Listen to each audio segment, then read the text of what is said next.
اور آپ جہنم میں جائیں، آپ یہ الیکشن کمیشن اس کو تو آگ لگا دینی چاہیے، یعنی اس طرح کی باتیں انہوں نے کی تھی۔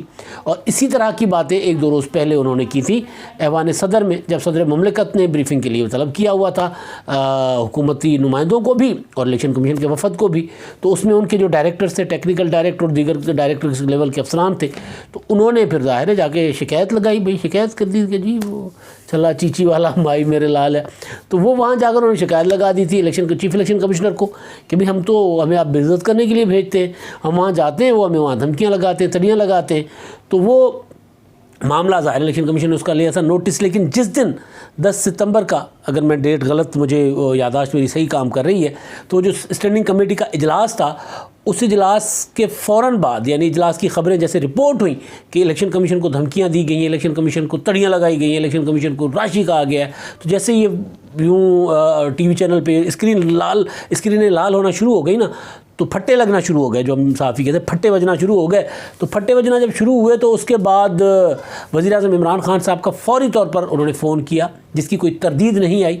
عمران خان صاحب نے اعظم سواتی صاحب کو، جنہوں نے الیکشن کمیشن کو تڑیاں لگائی تھیں، دھمکیاں لگائی تھیں، ان کو فون کیا اور ان کی پیٹھ تھپتھپائی، ویری گڈ، زبردست۔ اس کے فوری بعد پریس کانفرنس کی فواد چوہے صاحب نے اور اعظم سواتی صاحب نے بیٹھ کے، اور وزیر سائنس اور ٹیکنالوجی بھی تھے، وہ شبلی فراز صاحب، وہ بھی موجود تھے۔ تو اس پریس کانفرنس میں پھر فواد چوہے صاحب نے باقی جو کثر تھی وہ پوری کر دی، تو انہوں نے کہا کہ جناب یہ تو نواز شریف صاحب کے ساتھ ان کے پرانے تعلقات ہیں، کیونکہ وہ نواز شریف صاحب کے سابق پرنسپل سیکریٹری جو تھے جب پرائم منسٹر تھے نواز شریف صاحب، تو سعید مہدی صاحب ان کے قریبی رشتہ دار ہیں چیف الیکشن کمشنر۔ تو اس حوالے سے انہوں نے الزام عائد کیا کہ جناب یہ تو پھر وہاں سے آپریٹ ہوتے ہیں، اور یہ تو ان کو سیاست کا شوق ہے، تو پھر جا کر انتخاب لڑیں۔ اور انہوں نے الیکشن کمیشن آف پاکستان کو اپوزیشن کا ہیڈ کوارٹر، جس کو ہم عام اردو میں، عام پنجابی میں، یا عام سندھی میں، یا عام زبان میں جس کو ہم کہتے ہیں اکھاڑا، الیکشن کمیشن کا اکھاڑا، الیکشن کمیشن کو اپوزیشن کا اکھاڑا بنایا ہوا ہے، اپوزیشن کا ڈیرا بنایا ہوا ہے۔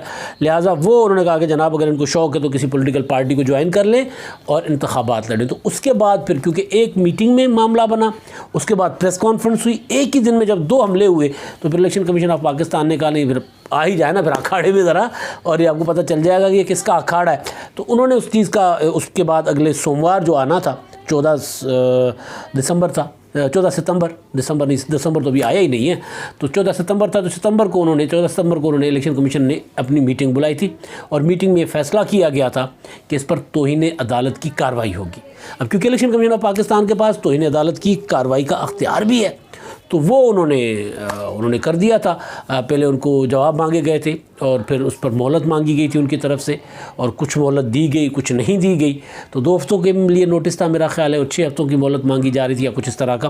تو وہ بہرحال وہ اس سے بھی میرا خیال ہے معاملہ، کیونکہ 14 ستمبر کا معاملہ ہے تو اس سے بھی کچھ آگے ہی جا رہا ہے معاملہ۔ تو وہ اس کے بعد اعظم سواتی صاحب کو 21 اکتوبر کو طلب کیا گیا تھا، وہ نہیں گئے۔ اب 27 کو، یعنی آج 24 ہے، 25 یعنی بدھ کو بدھ ہوتا ہے 27، ہاں بدھ کو طلب کیا ہوا ہے۔ آج میں بات کر رہا ہوں، آج 23 ہے، 24 ہے، بڑا کنفیوز ہو گیا ہوں میں۔ بہرحال 27 اکتوبر کو بندہ جب چھٹیوں پہ، کیونکہ میں حیدرآباد میں ہوں تو لہٰذا وہ دن رات اور تاریخ آگے پیچھے ہو جاتی ہوتی ہیں، تو بہرحال آج اتوار ہے، اتنا مجھے یاد ہے۔ تو وہ 27 کو ان کو طلب کیا ہوا ہے، اور ایک دن پہلے اعظم سواتی صاحب کی طلبی ہے۔ اب اس کے بعد ظاہر ہے کیا ہوگا، اس کے بعد یہ جب اگر یہ والے سارے معاملات تھم جاتے ہیں، وہ جو نوٹیفیکیشن والا معاملہ جو دھرنے کے پیچھے دب گیا ہوا ہے، تو ظاہر دھرنے کے لیے بھی 2 دن کی مہلت لی گئی ہے، پیر اور منگل کی۔ تو پیر اور منگل یعنی عمران خان صاحب واپس آئیں گے، پھر نوٹیفیکیشن ہوگا، تو پھر دھرنے کے متعلق بھی کوئی فیصلہ ہوگا۔ ساری چیزیں جڑی ہوئی ہوتی ہیں پاکستان میں۔ کوئی چیز میں اکثر ہمیشہ ایک بات گزارش کرتا ہوں کہ یہ سارا کچھ آئسولیشن میں نہیں ہوتا، کچھ بھی آٹو پہ نہیں چلا ہوا ہے۔ پاکستان کوئی آٹو پائلٹ پہ چلنے والا ملک نہیں ہے، یہاں پہ بہت سی چیزیں ایک دوسرے کے ساتھ لنکڈ ہیں، کنیکٹڈ ہیں۔ تو وہ ظاہر ہے پھر پرائم منسٹر صاحب واپس آئیں گے، وہ ان کا پھر نوٹیفیکیشن ہوگا یا نہیں ہوگا۔ ہوتا ہے تو پھر معاملات آہستہ ابھی کے لیے سیٹل ڈاؤن ہونا شروع ہو جائیں گے، نہیں ہوتا تو پھر معاملات آگے جائیں گے۔ اور اگر ہو جاتا ہے اور معاملات سیٹل ڈاؤن ہو جاتے ہیں تو پھر یہ والا معاملہ تو تیار ہی ہے، پھر یہ بڑی خبر بننا شروع ہوگی. پھر یہاں پر کیونکہ الیکشن کمیشن آف پاکستان میں جانے کے بعد جو توقع کی جا رہی ہے کہ یا پھر خاموش ہو جائیں گے، یا پھر جو توقع ہے یا جو اندازہ لگا سکتے ہیں ہم فواد چوہدری صاحب اور اعظم سوادی صاحب کے سابقہ بیانات کی روشنی میں، تو پھر انہوں نے آ کے اگر گئے بھی، اگر نہیں بھی گئے، نہیں بھی جائیں گے تو بھی، اور جائیں گے تو بھی، تو پھر انہوں نے وہی الیکشن کمیشن آف پاکستان کے اوپر تابڑ توڑ حملے کرنے، کیونکہ اس کے پیچھے ایک سادہ سی ریزن ہے. وہ کوئی اس میں سمجھنے کے لیے کوئی عربی فارسی کی ضرورت نہیں ہے. سادہ سی ریزن ہے، وہ یہ ہے کہ عمران خان صاحب ہر صورت اس الیکشن کمیشن کو متنازع بنانا چاہتے ہیں. اس لیے ڈیلیبریٹلی ایک سوچی سمجھی ایک منصوبے کے تحت الیکشن کمیشن آف پاکستان کو بدنام کیا جا رہا ہے، یا ان کے ساتھ تصادم کا ماحول پیدا کیا جا رہا ہے. یہ زیادہ مناسب ہے. تصادم کا ماحول پیدا کیا جا رہا ہے. ڈسکا کا الیکشن، سینٹ کے انتخابات، الیکٹرانک ووٹنگ مشین کا جو تنازعہ تھا، اس میں الیکشن کمیشن آف پاکستان نے ایک بات کہہ دے وہ حکومت کی نہیں مانی. تو ظاہر ہے پھر حکومت کو پتہ ہے کہ اگر ہم آئندہ عام انتخابات میں جاتے ہیں اور اس میں اگر یہی والا الیکشن کمیشن رہا اور اسی طرح صاف ستھرا رہا، نہلایا دھویا ہوا، تو پھر ظاہر ہے وہ جو انتخابات کروائیں گے تو وہ انتخابات تو پھر متنازع نہیں ہوں گے.